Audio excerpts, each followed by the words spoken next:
Sports to the bone family. What's up? What's up? Welcome back to another video. It's indeed my pleasure to bring to you guys another video. Hope you guys are doing okay. It's a beautiful Monday morning. Hope you are all ready to take on the work week and just continue to put in the work and stay safe. You understand?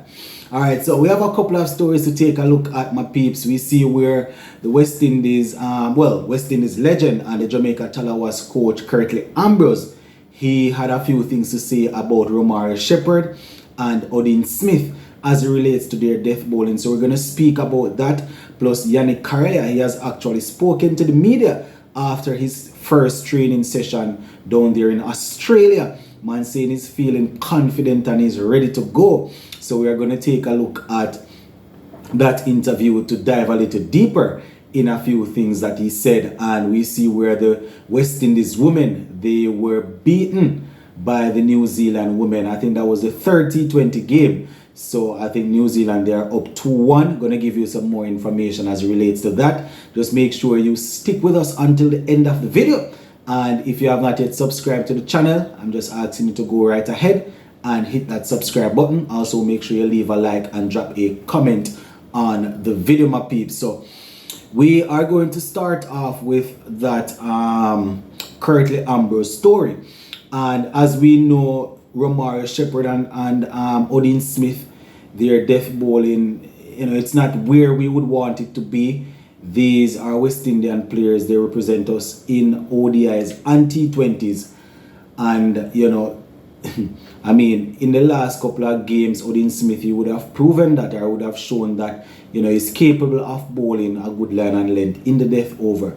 But generally speaking, these guys, you can't really depend on them to defend at least, say for example, 30 runs if you have 2 overs, or 20 odd runs from 1 over there. You can't really depend on them to defend it and defend it regularly. So Curtly Ambrose was speaking after the Jamaica Talawas had the victory in the CPL, and was saying that these two guys, at the end of the day, when we look at it, these two guys are West Indian players and they need to develop their death bowling skills. They definitely need to improve. They are indeed hard workers, but if we are going to be bowling for West Indies in this day and age, especially when you have T20s with batsmen going after you in the death over, you must be able to bowl properly. You must be able to, whether you want to hit those Yorkers non-stop, whether you want to be good with the slower ball outside the half stump, whether you want to be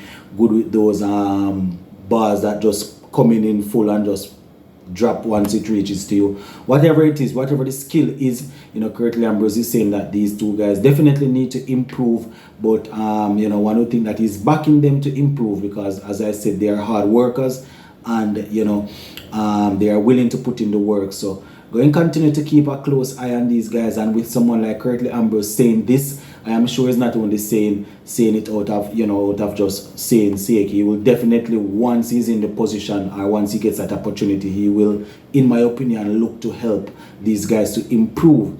He went up against them in the CPL, but when you look at the bigger picture, these are two West Indian seamers. They are guys that you expect to help us win games. They are good at the bat. Well, they are good at the bat. And, we are looking for them to be a little bit more consistent with the ball. So, I am with Sir Curtly Ambrose there. We need to find a way to help these guys to develop on their skills. So, Curtly Ambrose just highlighting that these guys, the talent is there. It's just that they need to develop the death bowling skill.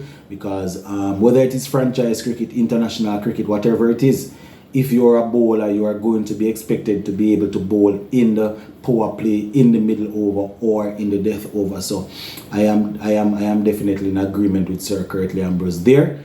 And so that is what he had to say about Romari Shepherd. So to talk a little bit about that West Indies squad that is over there in Australia.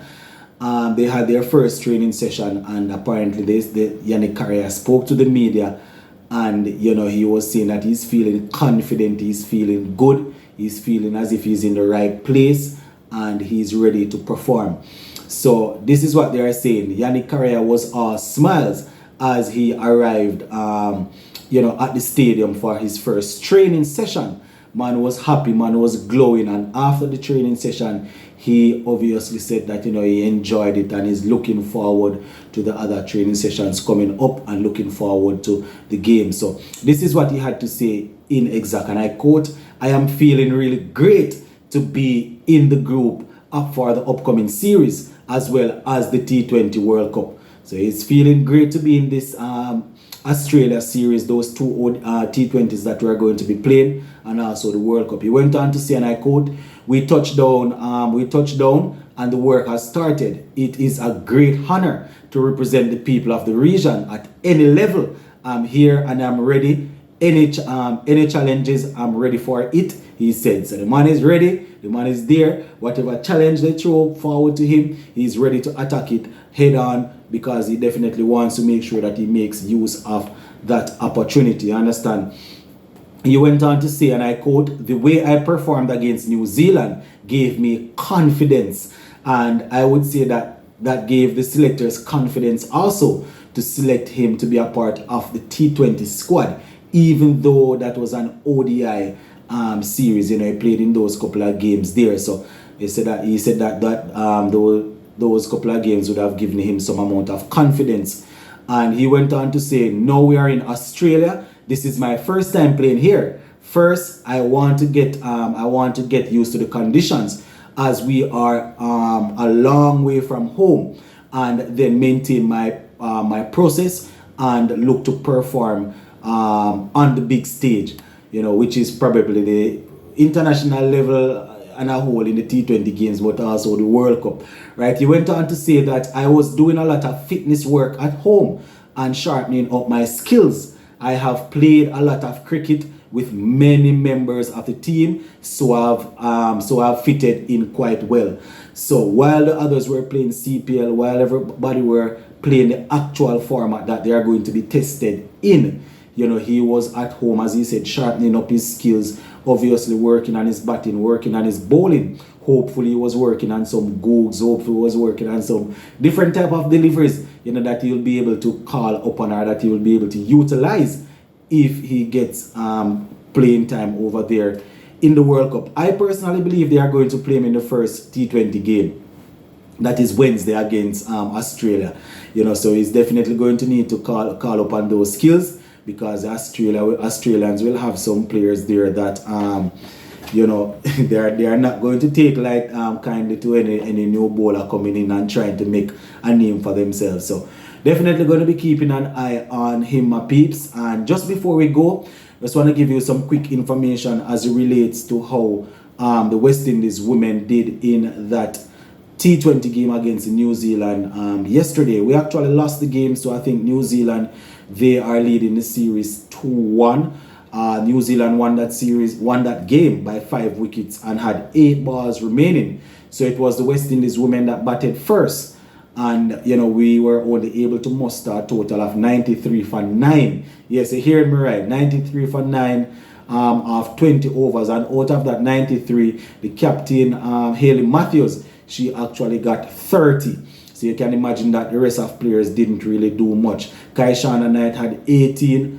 And the only other two players to hit double figures, we had Henry and Chidin Nation, who got 13 and 19 respectively. So the New Zealand women, they ran through our batting lineup, my peeps. Fran Jonas had 3 wickets, and Eden and Susie Bates, they both took 2 wickets apiece for the New Zealand team.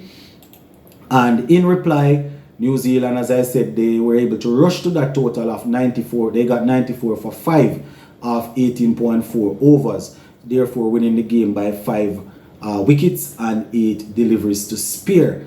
Now, where the bowling is concerned for the West Indies women, we had Hayley Matthews again picking up. She had 4 wickets, 4 for 12. Yeah, man, 4 wickets for 12 runs from her 4 overs, and Fletcher had 1 for 12 from 4 overs, but it was just not enough runs, my peeps, and the New Zealand women were able to secure a victory. So that is how that game went, my peeps. And as per usual, as we are about to hop out of here, I'm just going to let you remind you, If you have not yet subscribed to the channel, you need to subscribe, my peeps. This channel is bringing you all type of information, from cricket to track and field to football, everything. You understand? And a couple of the games that are not being they're not showing the West Indies women versus New Zealand game live here, and putting the information together for you guys. So one way to show your appreciation is to like the video and to subscribe if you have not yet subscribed. All right,